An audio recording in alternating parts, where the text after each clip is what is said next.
touch the light, the heat I see in your eyes. In your eyes. In your eyes. In your eyes.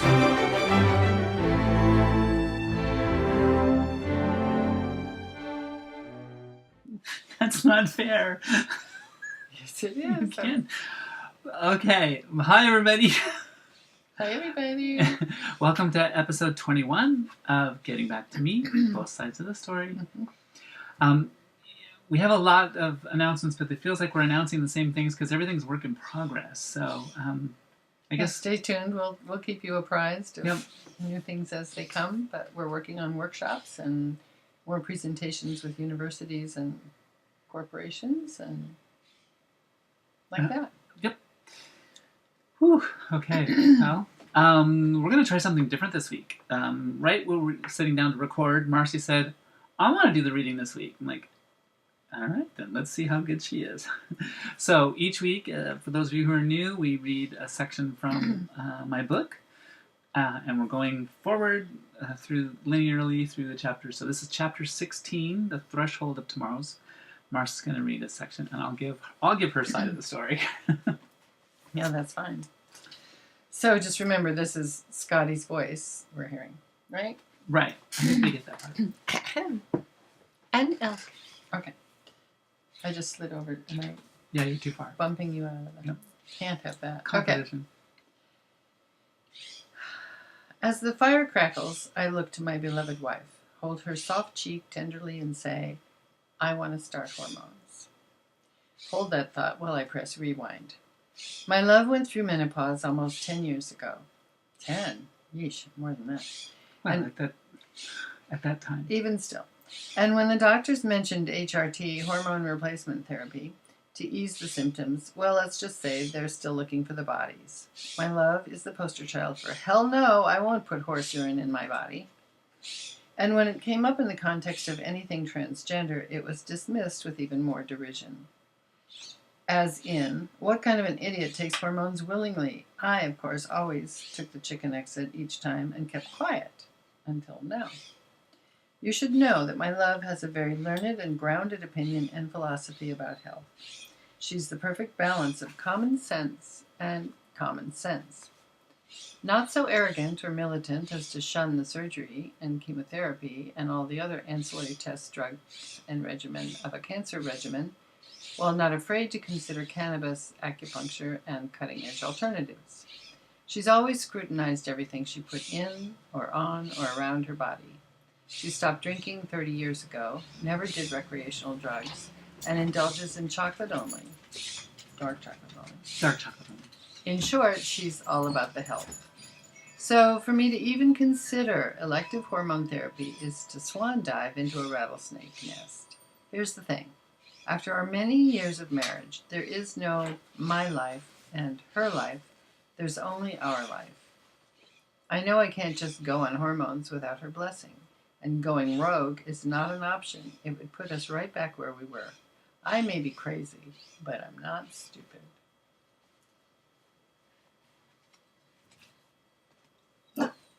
So, any thoughts? Well, first of all, how accurate was that? Pretty accurate. This is the part about writing the book that we're just now starting to realize is that all the people that we talk about and all the events that we talk about, I'm always wondering, did I get them accurately? Well, you have a really good memory. I mean, I'm always blown away at the things you can recall of dates and places and people and times and even what they say. So my vote's with you for remembering it correctly. Well, yeah, I mean, but it's also the perspective. Am I coloring the facts of an event? I guess some of the feedback that we're getting, or most of the feedback, is how brutally honest. So I'm certainly not painting a rosy picture in some cases.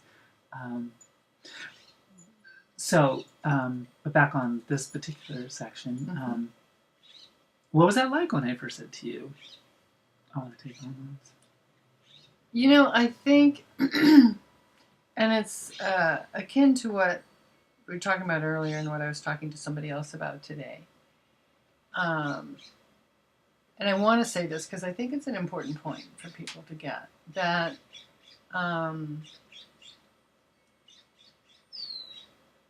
coming up to speed about one's mate being transgender, let's just go for it that way, doesn't end when you're told. So obviously there's plenty of unfolding for the person going through it to do as you scrape away the layers of concepts you lived with and clothing you lived with and everything else. And it's really huge for the other people around you, especially a mate. And it doesn't just happen overnight. You don't go, oh, okay, you're transgender. Fine, I get it. And sometimes even sometimes the steps can surprise you along the way. So what I realized is I had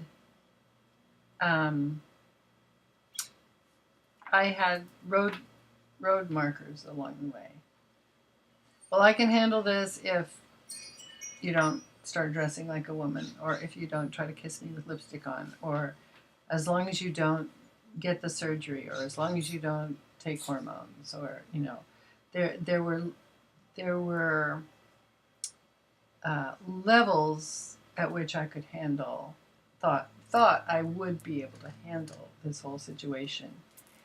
And in retrospect, maybe it's just somehow trying to put railings on this ride, or a seatbelt of some kind. So there's that aspect. I just want to cut to that. There's that aspect where it was an oh no. Here we're pushing through that one now too. One of my biggest fears is coming true. You want to take hormones. Well, first of all, I think everything you just did is amazing for people to understand and to get. The levels of trying to hold on to control, particularly because we made vows that we would be together and you wouldn't need control.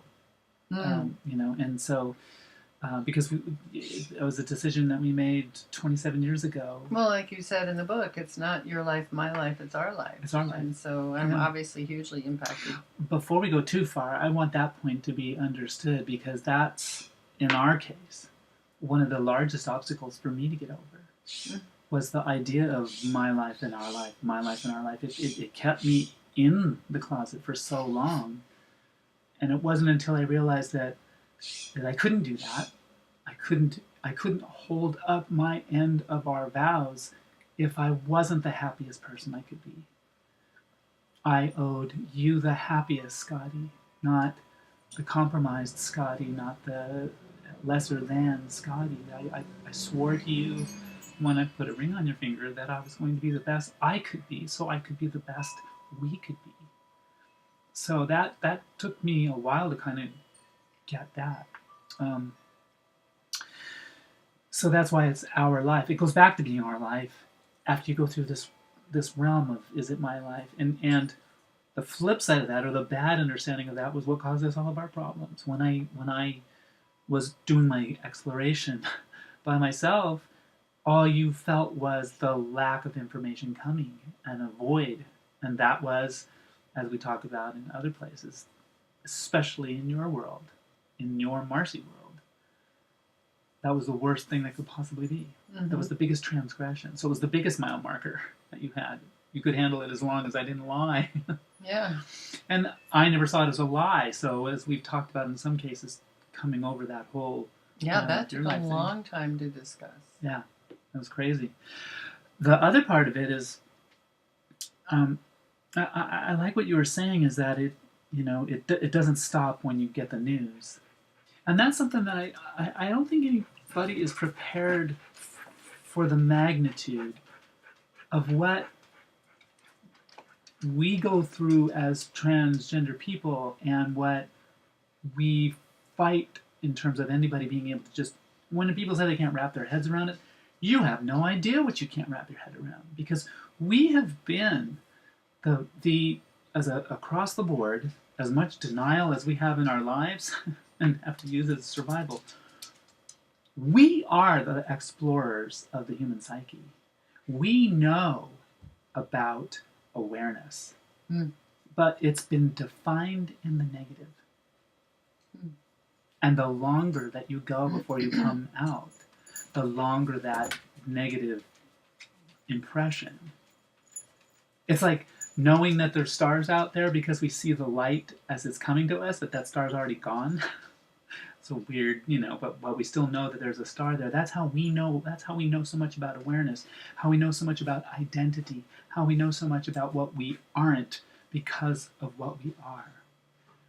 So that's why people don't understand like the magnitude of why are hormones so important. It's like they're like, because you hormones have been working for you for magically, without your knowledge, without your feeling, without your even being aware of it for so long. We know how they have not been working for us. I know all of these inklings and feelings and notions and thoughts, tickles and whatever, that have not been able to be answered because I didn't have estrogen in my body, has been so unbelievably painful that I had to develop a whole set of systems in order to deal with that emotional and mental trauma. That's why doctors step in to help people who have this syndrome. It's that hardcore. It's not a choice. It's not about wearing different clothes. It needs something more. Now, does every girl or boy need hormones? No. But I did. And there's lots of girls like me who did. So when I finally got up the nerve to say to you, I want hormones, I had learned from all of our time going to that point to not come to you confused or fuzzy in my thinking, to come to you with, I'm ready to say this. So that's why it was so crazy, particularly in light of what I painted, which was, hell no. Yeah. Not gonna do them. Yeah, and so it was hard to get past that, because you're right. I mean, I don't know if I would call myself a health nut, but I certainly... I would.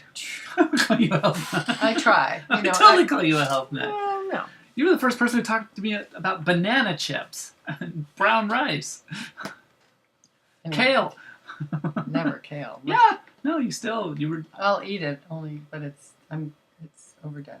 Anyway, banana chips? but I didn't want to take. I didn't want to do anything like that. You've never wanted to do that. No, so you're right. I mean, the way you worded it is right. It's like, really? Why would you choose this? And why haven't I gotten through to you better? Is also part of it.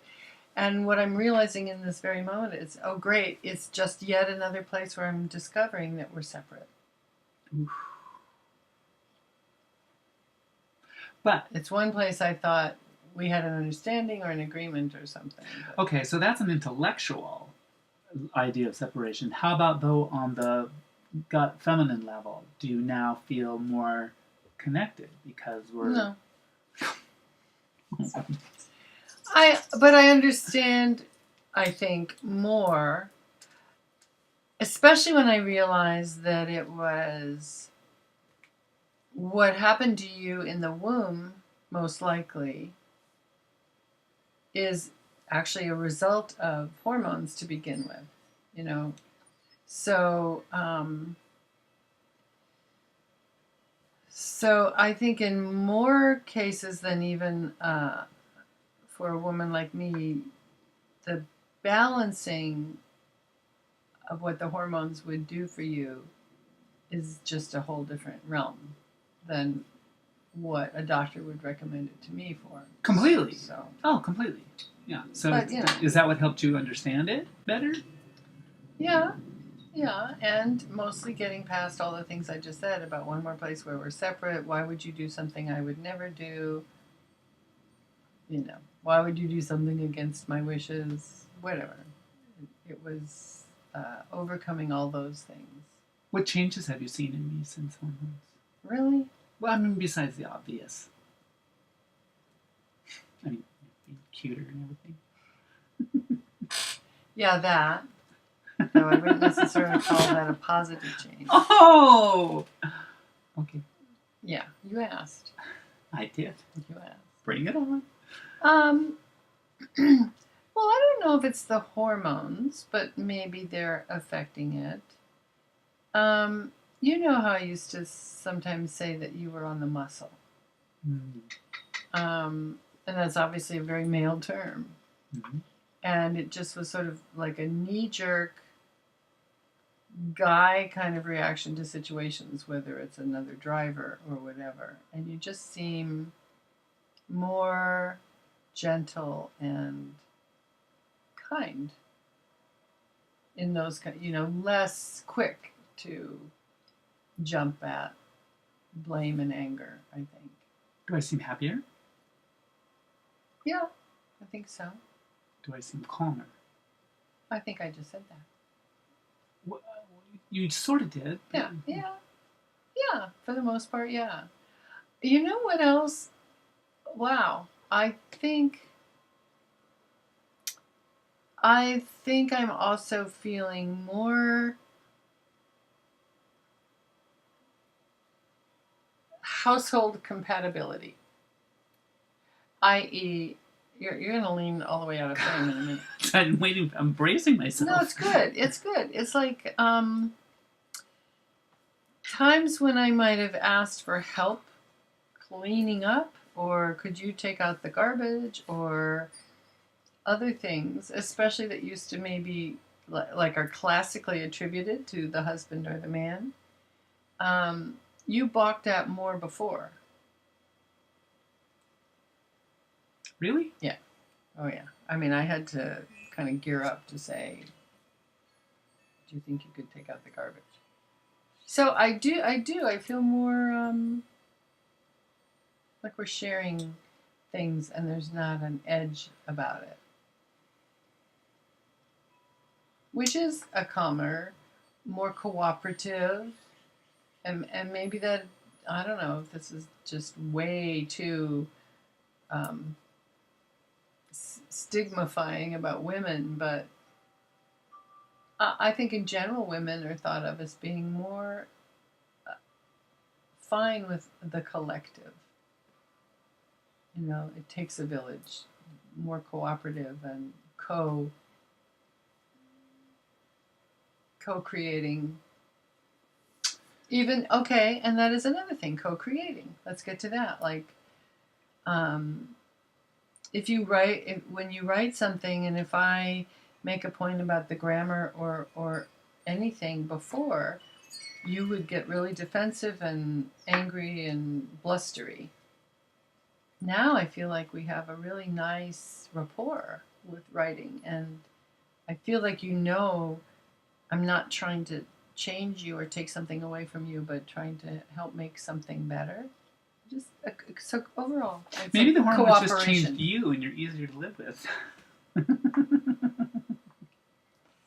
All right, maybe that's a good place to wrap up. No. I think we're getting somewhere here. But okay. So I've been wanting to come back to this because we teased about this a couple of episodes back about how our communication has changed.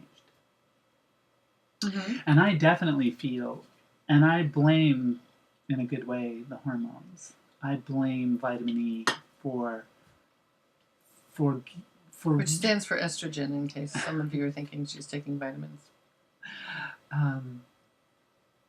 I feel like I do feel like our communication style and levels have changed dramatically. Mm-hmm. For the better, I agree. I mean, I think what I was maybe just saying were some examples of that. Yeah, I guess it's more than superficial shared cooperation. Superficial is not I don't mean that in a bad way, but I mean like it's less about practical daily life and more about why I feel more co-creative and more cooperative. And why do you? Oh, I can definitely see how before I felt responsible and that I wanted to. This is a bad and clunky way of saying it, but I